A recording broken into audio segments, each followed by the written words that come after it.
Assalamualaikum warahmatullahi wabarakatuh. Perkenalkan, nami Abdi Maulana Iksan di kelas 12 MIPA 5. Di dia Abdi rek ngabacakeun teks belantara anu temana tentang kesehatan. Assalamualaikum warahmatullahi wabarakatuh. Mimiti anu peryogi ditepikeun nyaeta rasa syukur ku ayana Allah Subhanahu wa taala anu parantos masihan kasihatan ka urang supaya urang tiasa kumpul di rohangan ieu. Dulur-dulur, dina sore anu bagja ieu kuring kawingkeun pidato pondok anu aya hubunganana sareng kasihatan.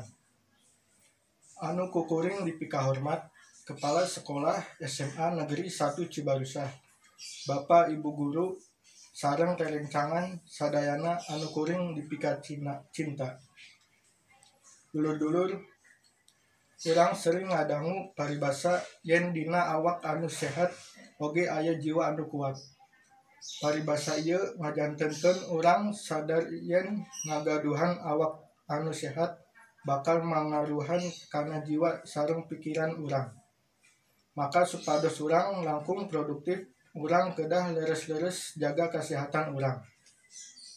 Utamana ayeuna usumna virus COVID-19. Anu penting pisan pikeun urang ngajaga kesehatan urang. Kusabab kitu ngajaga kesehatan dimimitian ti diri anjeun sanes kabatur sabab anu bakal ngaraos manfaat anjeunna anu ngajaga kesehatan.